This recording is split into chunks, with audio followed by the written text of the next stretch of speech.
जैसे ही मलाइका को रज़ा की मौत की खबर मिलती है, वो फौरन बेहोश हो जाती है। ये देखकर गैटी घबरा जाती है और मलाइका को उठाने की कोशिश करती है, लेकिन मलाइका होश में नहीं आती। फौरी तौर पर गैटी कामिल को लेकर मलाइका को अस्पताल ले जाती है। डॉक्टर जल्दी से मलाइका का चेकअप करता है। पीछे से अंस भी वहां पहुंच जाता है और कामिल से पूछता है, मलाइका को क्या हुआ?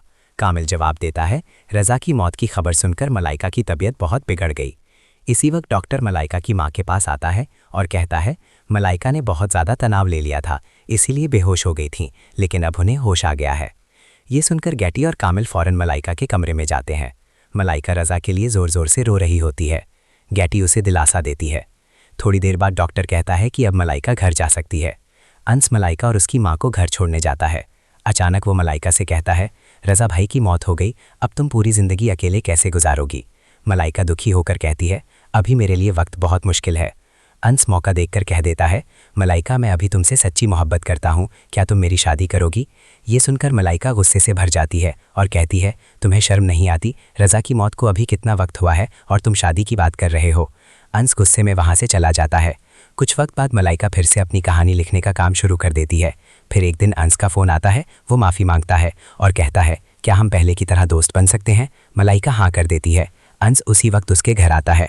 मलाइका बताती है कि उसने दोबारा कहानी लिखनी शुरू कर दी है। अंस कहता है, तुम लिखो, मैं वादा करता हूँ तुम्हारी कहानी को ड्रामा इंडस्ट्री में ज़रूर पब्लिश करवाऊंगा। कुछ वक्त बाद मलाइका अपनी ज़िंदगी पर एक कहानी लिखती है जिसका उन्वान पमाल होता है। कहानी पूरी होते ही वो अंस को फ़ोन करती है। अंस फ़ौरन उसके घर आता है और उसे एक प्रोड्यूसर के पास ले जाता है। प्रोड्यूसर जैसे ही कहानी पढ़ता है हैरान रह जाता है और कहता है, इस तरह की कहानी कोई नहीं लिख सका, हम इसी पर ड्रामा बनाएंगे। दुआ करो कि जब ये रिलीज़ हो तो लोगों को बहुत पसंद आए। मलाइका खुश होकर घर लौट आती है। कुछ दिनों बाद मलाइका की ममानी आती है और अंस से कहती है, हमने तुम्हारी शादी एक लड़की से तय कर दी है। अंस साफ कहता है, मैं मलाइका के अलावा किसी से शादी नहीं करूँगा। मलाइका ये सुनकर कहती है, अंस अगर तुम सच में मुझसे मोहब्बत करते हो तो अपनी ममानी की बात मानो और उस लड़की से शादी कर लो। अंस मजबूरी में शादी के लिए राज़ी हो जाता है। वक्त आता है जब अंस की शादी हो रही होती है। उस दिन मलाइका को रज़ा की बहुत याद आ रही होती है।